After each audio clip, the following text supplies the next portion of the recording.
आइए और आप सब लोग मिलकर अपने और सारे जहान के मरकज़ अक़ीदत आक़ाए नामदार मदनी ताजदार सैयद अबरार व अख़ियार शहंशाह ज़ीवक़ार हुज़ूर ताजदार मदीना राहत क़ल्ब सीना सरकार अहमद मुज्तबा प्यारे मुस्तफ़ा जनाब मोहम्मद रसूलुल्लाह और वाहुना फ़िदा सल्लल्लाहु अलैहि वसल्लम की बारगाह अक़ीदत व बहरबार में बाआवाज़ बुलंद दुरूद शरीफ का नजराना पेश करें। पढ़े अल्लाहुम्मा सल्लि अला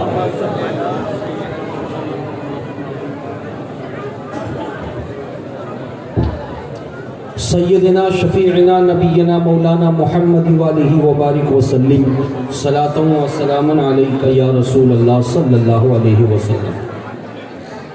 हज़रात बैठिए, दिल जमई के साथ बैठिए। ए बाबू, ए मुन्ना, ए राजा, बैठ जा बेटा, बैठ जा। उठक बैठक का वक्त नहीं है। हमारे इस मेंबर शरीफ पे हमारी जमात का अछूता शायर, जिसको लोग देख सुनने की जितनी चाहत रखते हैं उससे कहीं ज़्यादा देखने की चाहत रखते हैं, वो हज़रत दिलबर शाही है। अरे देख रहे हैं आप लोग, जितने जल्दी मुझे आप सुन लेंगे इंशाअल्लाह ताला मेरे बाद उनकी आमद हो जाएगी। इसलिए तवज्जो के साथ मेरी बातों को सुने। हज़रत दिलबर शाही साहब, मैं आपसे ये पूछना चाहता हूँ कि आप कहाँ से तशरीफ़ ला रहे? गुज़िश्ता शब कहाँ थे आप? झारखंड से आप। बोलो ना भाई सुभान अल्लाह। इस मेंबर शरीफ पर जितने उलमा बैठे हैं, अगर एक एक करके मैं पूछूं तो सबों का यही जवाब होगा। कोई कहेगा मैं झारखंड से आ रहा हूँ, कोई बिहार से आने को कहेगा, कोई कहेगा मैं बंगाल के फला खित्ते से आ रहा हूँ, बंगाल के फला इलाके से आ रहा हूँ। सिर्फ उलमा की बात नहीं, आप में से भी अगर एक एक करके पूछूं तो गांव के नाम इतने आ जाएंगे मेरे सामने कि मैं हर एक का नाम बता नहीं सकता। सिर्फ एक सवाल, क्यों आए हैं? बोलो ना भाई, क्यों आए हैं? आप कहेंगे उर्से पाक में आए हैं। अगर सही कह रहा हूं तो बोल दो सुभान अल्लाह। किसके उर्स में आए हैं? आप कहेंगे फिदाए मिल्लत के उर्स में आए हैं। अरे बात सच्ची है तो बोलो ना बाबू जरा सा, फिदाए मिल्लत कौन है? आप कहेंगे सदरुल अफाजिल का पोता है। अरे झूम के बोलो ना, मचल के बोलो भैया। अब मैं बहुत बड़े बुजुर्ग का नाम ले लिया हूं, जिस बुजुर्ग के नाम को लेने से पहले हमारी जमात अकीदत के साथ ये कहती है कि बावजू हो जाओ। अल्लाह के वली का नाम बेवजू न लिया कर। सदरुल अफाजिल मुरादाबाद में और पोता बंगाल के दुबराजपुर में। बोलो ना भाई। हजरत इलियास फैजी साहब, मैं मुबारकबाद दूंगा आपको कि आपने आज के इस मजमे के जहन को तरफ भी मबजूल कराया है कि दो चीजें सबसे बड़ी कीमती होती है, एक का नाम दिल और दूसरे का नाम औलाद। बोलो ना भाई। सब दे देगा बंदा मगर दिल जल्दी नहीं देगा, और अगर दिल दे भी दिया औलाद नहीं देगा। मगर वारे सदरुल अफाजिल, तेरी अजमतों को सलाम, तेरी रिफातों को सलाम। अरे बोलो ना भाई, तेरे तकद्दुस को सलाम कि तूने अपने लख्त जिगर नूरे नजर, जो आने वाले वक्तों में तेरी खानका का सज्जादा बनने वाला था, तूने उठाया और यूपी की धरती से बंगाल वालों की झोली में डाल दिया। बोलो ना भाई।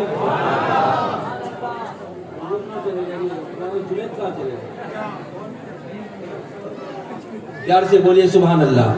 और मैं इकराम की तवज्जो चाहूंगा, दुआएं चाहूंगा। डाल दिया बंगाल वालों की झोली में। अरे बोलो ना। न देने वाले के देने का जवाब है और न लेने वाले के लेने का जवाब है। अरे बोलो ना भाई, देने वाले के देने का भी जवाब नहीं, लेने वाले के लेने का भी जवाब नहीं। आज से बरस पहले जब वो अल्लाह का वली यूपी से दे रहा था, उस वक्त आप नहीं थे, आपके बाबा थे। आपके बाबा नहीं थे तो आपके दादा थे। बुजुर्ग उलमा तशरीफ रखते हैं, वो याद रखते होंगे उस दौर को, जिस दौर में इसी चौराहे पर बैठकर इसी सामने वाले तालाब में नहाने वाला खुदा का एक बंदा, जिसको देखकर दुनिया कहती थी मजजूब है, और मजजूब वो होता है जो होशो हवा खो देता है। जब उसने दुआ के लिए हाथ उठा दिया था तो इलाके के ताजिरों ने कहा था कि मजजूब जमाना, बोल तुझे क्या चाहिए? अगर घर चाहिए तो घर हम बना दे। अरे बोलो ना भाई, अगर तुझको बाड़ी चाहिए तो बाड़ी हम बना दें, अगर बिल्डिंग चाहिए तो बिल्डिंग हम बना दें, तेरी नशिस्त गाह चाहिए तो बोल तेरी नशिस्त गाह बना दें। मगर उस मजलूम ने कहा था खबरदार, सब करना मगर अल्लाह के वली से पंगा मत लेना।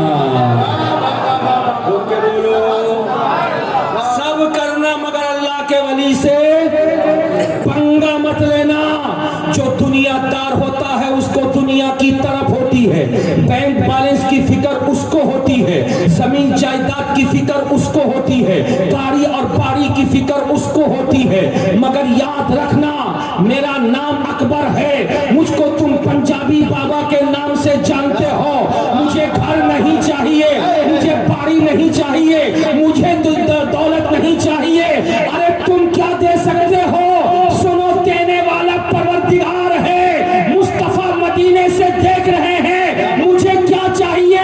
जब वो मजसूब कह रहा था तो दुनिया ने समझा नहीं था क्या मांग रहा है, लेकिन जैसे ही सदरुल अफाजिल का बेटा सदरुल उलमा आ गया तो दुनिया ने समझ लिया ये आले रसूल का मांग रहा था मुस्तफा से बेटा।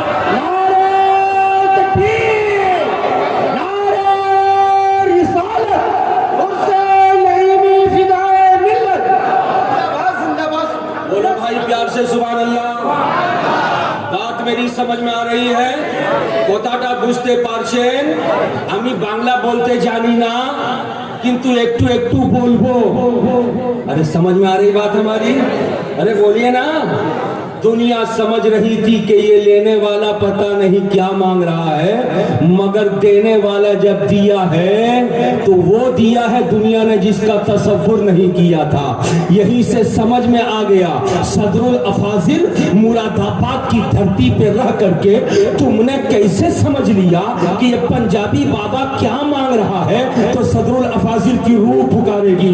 बरकाती पबांगे दोहल ऐलान कर दो, लायक बेटा वही होता है, फायक बेटा वही होता है जो अपने बाप और दादा और नाना की मर्जी के बगैर कुछ नहीं करता। मेरा नाम नईमुद्दीन है, मैं लेटा जरूर हुआ हूँ यूपी की धरती पर, मगर मेरे ऊपर भी कोई है। मैंने पूछा कौन है? क्या मेरे ऊपर गरीब नवाज है, मेरे ऊपर बगदाद का गौस है, मेरे ऊपर करबला का हुसैन है, मेरे ऊपर हुसैन का बाबा अली है, और मेरे ऊपर कौनैन का ताजदार आमिना का लख्ते जिगर है। बोलो प्यार से सुभान अल्लाह, मचल के बोलो माशा अल्लाह। मैंने अपने तई कुछ नहीं दिया है, मदीने से जो इशारा होता गया मैं वो सब कुछ देता चला गया। इसीलिए तो आला हजरत अजीमुल बरकत मुजद्दिद मिल्लत इमाम अहमद रजा खान कलम उठा के तहरीर फरमाते हैं, कौन देता है? देने को मुंह चाहिए। कौन देता है? देने को मुंह चाहिए। देने वाला है सच्चा हमारा नबी। माइक वाले भाई जो साउंड पहले था वैसे ही करो, इक्को न बढ़ा, जैसा पहले था वैसा ही कर दो। बात मेरी समझ में आ रही है? इक्को में मेरी बात उछल के कहीं से कहीं चली जाएगी, फिर बात समझ में नहीं आ सकेगी। लेकिन मैं आपसे यही पूछना चाह रहा था कि अल्लाह के वली के दर पे आप आए। अरे बोलो ना भाई, अल्लाह के वली के दर पे अरे प्यार से बोलो ना, अल्लाह के वली के दर पे आए हैं। और अल्लाह का वली कौन होता है? आइए मैं आपको बताता हुआ गुजरूं। जमीन आपने देखी है, जिस जमीन पे आप हल जोतते हैं वो भी जमीन का एक हिस्सा है। जिस जमीन पे आपने मकान बनाया है वो भी जमीन का एक हिस्सा है। जिस जमीन पे आपने दुकान किया है वो भी जमीन का एक हिस्सा है। जिस जमीन पे अभी आप बैठकर जलसा सुन रहे हैं ये भी जमीन का एक हिस्सा है। बोलो बोलो, क्या जमीन के हिस्से तमाम के तमाम बराबर हैं? अरे बोलो ना भाई, बराबर है? नहीं नहीं, जमीन के किसी हिस्से पे बुतों की पूजा भी होती है, वो बुतखाना है। अरे बोलो ना, जमीन के किसी हिस्से पे ताश की पत्तियों को लोग उड़ाते हैं, वो ताश का अड्डा है। जमीन के किसी हिस्से पे शराब की भट्टी चलती है, वो शराब खाना है। जमीन के किसी हिस्से पे जुआ खेला जाता है, वो जुआ का अड्डा है। लेकिन जमीन के किसी हिस्से पे कुरान भी पढ़ा जाता है। जमीन के किसी हिस्से पे नाते नबी भी पढ़ी जाती है। जमीन के किसी हिस्से पे नमाजें भी पढ़ी जाती हैं। जहां कुरान पढ़ा जाता है वो मदरसा है। जहां पे तस्बीह पढ़ी जाती है और जिक्र कराया जाता है वो खानका है। और जहां नमाज पढ़ी जाती है वो मस्जिद है। सुन के बोल दो ना भाई, अब समझ में आ गया आपको? अरे बोलो ना, इससे क्या बराबर है? बोलो भाई, है नहीं? तो जब जमीन आपस में बराबर नहीं है तो इंसानों की क्वालिटी भी तो वैसे ही है। अब आप देखते हुए जाओ, कुछ लोग ऐसे भी हैं जो शराब पीते हैं, कुछ लोग ऐसे भी हैं जो माँ बाप की नाफरमानी भी करते हैं, कुछ लोग ऐसे भी हैं जो जुआ खेलते हैं, कुछ लोग ऐसे भी हैं जो चोरी करते हैं, कुछ लोग ऐसे भी हैं जो तस्बीह पढ़ते हैं, कुछ लोग ऐसे भी हैं जो नमाजें पढ़ते हैं, कुछ लोग ऐसे भी हैं जो झूठ से बचकर सच्ची बातें करते हैं। पता चला जैसे जमीन की क्वालिटी अलग है वैसे इंसान की क्वालिटी भी अलग है। अरे बोल दो भाई प्यार से सुभान अल्लाह। इंसान की क्वालिटी अलग, मगर इंसान की जब क्वालिटी अलग आपने देख लिया तो आज वो कौन इंसान है कि जिसने आज इस फरवरी की 16 तारीख को आपको अपने घर से आने के लिए निमंत्रण दिया, आपको घर से आने की दावत दिया, आपने दोस्तों को छोड़ा, आपने खानदान को छोड़ा, आपने इलाके को छोड़ा, आपने अपनी दुकानें बंद की, आपने अपना कारोबार बंद किया, आपके पास गाड़ी नहीं थी तो रास्ते पे चलने वाली सवारियों पे सवार होकर, सीटें नहीं मिली तो खड़े होकर, गाड़ियां नहीं मिली तो पैदल, इस जाड़े के मौसम में अपनी अपनी आबादी को आपने छोड़ा, अपने अपने गांव को आपने छोड़ा, अपने अपने इलाके को आपने छोड़ा, दुबराजपुर खानका शरीफ तशरीफ ले आए। पता चला कि इस खानका में कोई अजीमुल मर्तबा रहता है, इस खानका में कोई अल्लाह वाला रहता है, इस खानका में कोई अल्लाह का नेक बंदा रहता है, इस खानका में कोई अल्लाह का वली रहता है। कौन है वो? आप कहेंगे इन शहजादों का बाबा है। आप कहेंगे इन शहजादों का बाबा है। हुजूर नजमुल उलमा के बाबा है, हुजूर नासिर मिल्लत के बाबा है, हुजूर मियां शहाब के बाबा है, हुजूर मियां शिबली के बाबा है, हुजूर मियां फहीम के बाबा है। मैंने कहा सुनो, इनसे पूछो क्या आपके बाबा है इसीलिए यहाँ ये चाहने वाले आए? आपके बाबा है इसीलिए ये आशिक आए? आपके बाबा है इसीलिए ये तमाम के तमाम दीवाने आए? तो ये पुकार कर कहेंगे बरकाती, अगर हमारे बाबा होने की हैसियत से ये अगर आए हैं उनसे मिलने तो उनसे कह दो दोबारा आने की जरूरत नहीं। मैंने कहा वो क्यों? कहा सुनो, इंसान किसी के बाप और बेटे की बुनियाद पर पहचान बना सकता है, लेकिन फिदाए मिल्लत ने अपने बेटों की बुनियाद पर नहीं बल्कि खुदा की अता की बुनियाद पर, खुदा की नवाजिश की बुनियाद पर ऐसा काम किया है कि इंसान तो इंसान है, फरिश्तों का मजमा लगा। नारे तकबीर, नारे रिसालत, मसलके आला हुज़ूर नबी रहे हुज़ूर सदरुल अफाज़िल उर्से नईमी फिदाए मिल्लत। जिंदाबाद जिंदाबाद, सुभान अल्लाह। ए बेटा, उस वक्त से चुलबुल कर रहा है, उसको फुल का माला पहना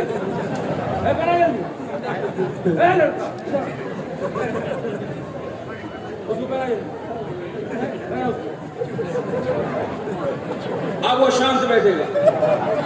अरे समझ में बात आए, उतारेगा नहीं उसको पहन के अपने घर जाएगा। और तेरी अम्मा पूछेगी बेटा ए बेटा कहाँ से लाया, तू कहेगा कि हुजूर फिदाए मिल्लत के उर्स में गया था। प्यार से बोल लो ना, मचल के बोल दो। हुजरात मैं आपको बताना ये चाह रहा था, जमीन की क्वालिटी भी अलग है, इंसान की क्वालिटी भी अलग है। फिदाए मिल्लत तेरी अजमतों को सलाम। काश हम और 10 साल पहले पैदा हो गए होते और इस दुबरातपुर में आना हो गया होता तो हम तेरे रुखे अनवर को देख लिए होते, तेरी मनमोहनी सूरत को हम देख लिए होते, तेरी चमकती पेशानी को हम देख लिए होते। मोहनी सूरत की बात आई, फिदाए मिल्लत की कब्र से आवाज आई बरकाती, तू क्या देखना चाहता है, तू मेरे चेहरे पे क्या देखना चाहता है, तुझे क्या नजर आएगा? मैंने कहा मुझे कुछ नजर नहीं आएगा।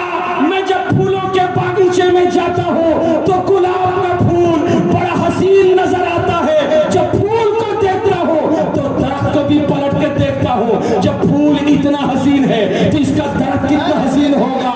सुन फिदाए मिल्लत की बारगाह में आने वाला मेरा फिदाए मिल्लत लेटे लेटे पूछ रहा था तो मैंने जवाब दिया, मेरे आका ये शहजादे बैठे हैं, शहजादे। जब शहजादों की सूरत, शहजादों का चेहरा इतना हसीन है तो बाबा का चेहरा कितना हसीन होगा।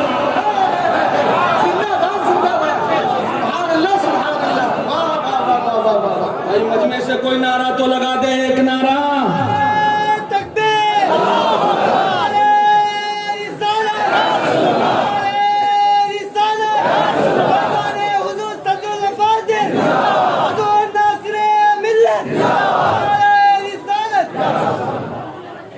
प्यार से बोलिए सुभान अल्लाह।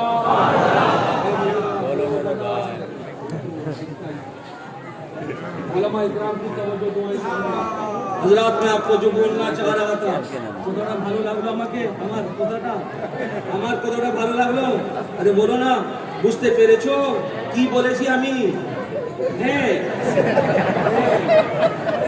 ये बच्चा भी है दीवाना बन गया।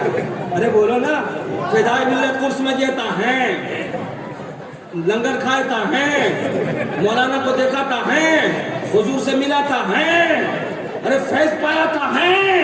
वाले बच्चा, तेरी माँ ने तुझको जब दूध पिलाया होगा यकीनन वजू बना के पिलाया होगा। सुन ले, तू गुलाम के घर का बेटा है भाई, तू गुलाम के घर का बेटा है। जब तेरी परवास का ये आलम है, आकाओं के घर के जो शहजादे हैं उनकी परवास का क्या आलम होगा। अल्लाहुम्मा सल्ली अला सय्यदिना व सय्यिदना नबीना मौलाना मुहम्मद व आलिहि व बारिक व सल्लिम सलातन व सलामन अलैका या रसूलल्लाह सल्लल्लाहु अलैहि वसल्लम। हजरात मैं आपको बोलना ये चाह रहा था, मेरे फिदाए मिल्लत की कब्र आज चमक रही है। अरे बोलो ना भाई, उसकी चमक को देखा, उसकी रमक को देखा, उसकी दमक को देखा। अरे बोलो ना भाई, मेरा दिल बाग बाग हो गया। 1 साल के बाद मेरी हाजिरी हुई। पिछले साल गुस्ल वाली शब में हाजिर हुआ था और चुपके से मैं चला गया था, इसलिए कि दूसरी शब के लिए मैं कहीं और वादा किए हुआ था। लेकिन इन साल जब मैं आया तो एक नजर मैंने, तवज्जो के साथ सुनना, उलमा की तवज्जो चाहूंगा। एक नजर मैंने जैसे ही मरकदे अनवर पर हाजिर होने के लिए मज़ारे पुर अनवर के इहाते में कदम रखा, अचानक मेरा दिल और दिमाग पे एक सवाल पैदा हुआ।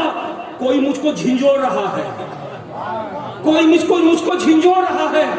मैंने सोचा कि आज से पहले ये कैफियत कभी पैदा नहीं हुई थी, आज ये कैफियत क्यों पैदा हो रही है? मालूम होता कि कोई मुझको रोक रहा है, बरकाती रुक जाओ। मैंने कहा कि रुक के जाऊं कहां? का जरा पीछे पलट के तो देखो। बोल दो ना भाई, बोल दो ना। आपके के बोलने से आपको नुकसान होगा क्या? अरे बोलो ना। अगर आप बोल दोगे तो आपको नुकसान नहीं होगा, मेरा फायदा हो जाएगा। पीछे पलट कर देखो, और जैसे मैंने पीछे पलट कर देखा, दुबराजपुर वालों, अब तो मैं तड़प के रह गया। मैंने सुना था कि बम्बई वाले खूबसूरत मस्जिद बनाते हैं। मैंने सुना था कि दिल्ली वाले नोटों की गड्डी लेकर मुतवल्लियों के कदम पे फेंक देते हैं। सजा दो अल्लाह के घर को जैसे सजाना है। फिर मस्जिदों की दीवारें दावते नजारा देती है, आओ खुदा के बंदो जरा हमें भी देखते जाओ। मुझे वो कैफियत याद आ गई। मैंने दिल ही दिल में बम्बे वालों को पुकारा, बम्बे वाला आ, दिल्ली वालों को पुकारा, दिल्ली वाला आ, बनारस वालों को पुकारा, बनारस वाला आ, इलाहाबाद वालों को पुकारा, इलाहाबाद वाला आ, कानपुर वालों को पुकारा, कानपुर वाला आ, मैंने नागपुर वालों को पुकारा, नागपुर वाला आ, मैंने बिलासपुर वालों को पुकारा, बिलासपुर वाला आ, मैंने रायपुर वालों को पुकारा, रायपुर वाला आ। जब सबकी तवज्जो मबजूल हो गई, मैंने कहा देख, तूने अगर शहरों में करोड़पति से पैसे लेकर अगर तूने खुदा के घर को इस कदर सजाया है तो ये कोई कमाल नहीं है। हाँ हाँ तूने सजाया, तू मुबारकबाद के कायल लायक है, मगर आके देख तो जरा दुबराजपुर में के गलियों से पानी बह रहा है, सड़कों में गर्दो गुबार पड़े हुए हैं, लेकिन जरा सा फिदाए मिल्लत की बारगाह में आ जा कि निगाहों के सामने जो अल्लाह का घर मस्जिद है, उस मस्जिद की दीवारें कितनी चमक रही है, मेहराब की चमक का क्या आलम है। जिंदाबाद जिंदाबाद, वाह वाह वाह वाह वाह वाह। चल के बोलो, प्यार से बोलो। हजरत, अल्लाह के घर की चमक, अल्लाह के घर की रमक, मैंने बहुत सी मस्जिदें देखी, लेकिन ये तर्ज़े जदीद जो मैंने यहां देखी, मेहराब की चमक देखी, टाइल्स के जरिए मेहराब की बनावट मैंने देखी। सिर्फ मैंने नहीं, आप लोगों ने भी देखी है। फन्ने कारीगरी को आपने मुखातब करके दादो तहसीन भी दिया होगा। मैंने हुजूर नजमुल उलमा से गुजारिश किया, हुजूर ये किसकी फनकारी है? हुजूर नजमुल उलमा खामोश हो गए, बरकाती पूछते क्या हो? मैंने कहा हुजूर टाइल्स की कटाई इतनी उम्दा कि दूर रह के अगर आदमी देखे ये न समझे कि टाइल से मेहराब बनाया है, मालूम होता है कि गहराई है, अंदर दाखिल हो जाएंगे। अरे बोलो ऐसा है कि नहीं है? हुजूर नजमुल उलमा खामोश हो गए और एक बंदे खुदा आया मुसाफा करने के लिए। हुजूर नजमुल उलमा ने मिला दिया और मिला करके कहा बरकाती जो सवाल तुम पूछ रहे थे उस सवाल का जवाब यही है। यानी वो कारीगर था।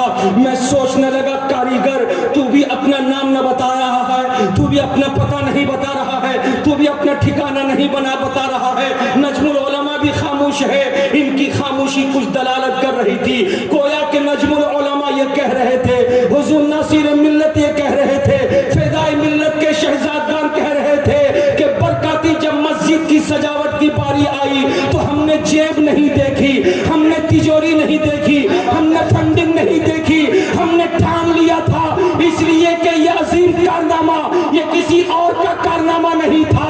इस जगह पे जब पंजाबी बाबा रहा करते थे तो उस वक्त इबादत खाना उन्होंने ऐसे ही बना रखा था, लेकिन हमारे दादा सदरुल अफाजिल के बेटे हुजूर सदरुल उलमा ने जब इस धरती पे कदम रखा था तो अल्लाह के घर की बुनियाद रखी थी। काम था दादा का बुनियाद रखना और उस काम को अंजाम तक पहुंचाना पोतों का काम था।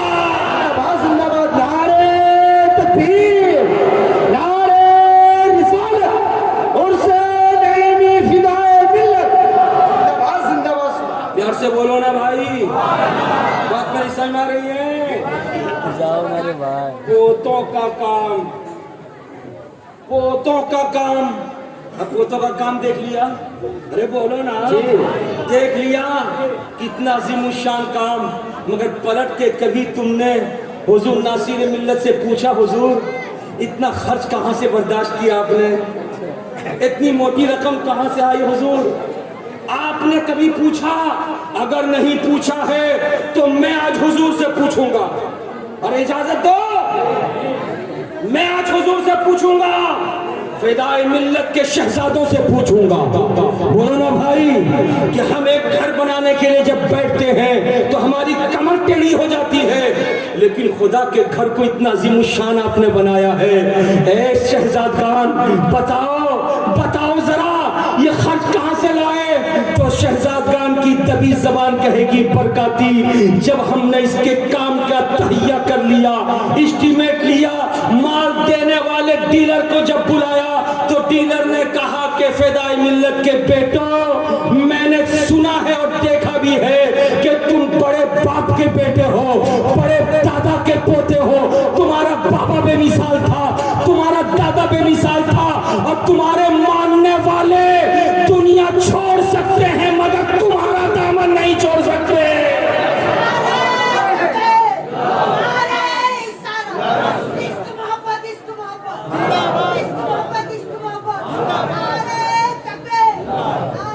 मैं वॉलंटियर हजरात से गुजारिश करता हूँ, जगह यहाँ बहुत है, स्कूल में जो जितनी कुर्सियाँ हैं वहाँ खाली है, सारी कुर्सी को यहाँ ला कर रख दे ताकि जो लोग खड़े हैं वो बैठ जाएंगे। कुर्सी बहुत है भाई, अभी मैं इजाजत नहीं दूंगा आपको। आपने किससे पूछ के माइक पे ऐलान किया? ये मेरा दीवाना खड़ा नहीं है, इसको समझ क्या रहे हो? ये दीवाने हैं, दीवाने एक रात, अरे फिदाए मिल्लत के नाम पर 365 रात ये दीवाने खड़े रहेंगे। इसलिए किसी के बाप के नाम पर नहीं आए हैं, बल्कि रसूल पाक के नाम पर आए हैं। बोलो सुभान अल्लाह। हज़रात, तो मैं कहना ये चाह रहा था, डीलर ने कहा था आंखें बंद कर लो, शहजादों आंखें बंद कर लो, सिर्फ ऑर्डर देते जाओ क्या चाहिए, ऑर्डर देते जाओ क्या चाहिए। ऑर्डर मिलता रहा, माल आता रहा, और उससे पाक में अल्हम्दुलिल्लाह मस्जिद के मिंबर और मेहराब चमक रहे हैं, मस्जिद की दीवारें चमक रही है, मगर उस डीलर को देने के लिए पैसों का मामला आया है। इसलिए फिदाए मिल्लत के चाहने वालों, सदरुल अफाजिल पर अपनी जान निछावर करने वालों, हुसैन पाक के नाम पर अपने आप को फिदा कर देने वालों, मैं तुमको आज आवाज देता हूँ। आज इस महफिल में मेरा विश्वास कहता है, ये सिर्फ उलमा अपने माथे की आंखों से नहीं देखते, बल्कि आप जो देंगे सदरुल अफाजिल का पोता हुजूर फिदाई मिल्लत कब्र अनवर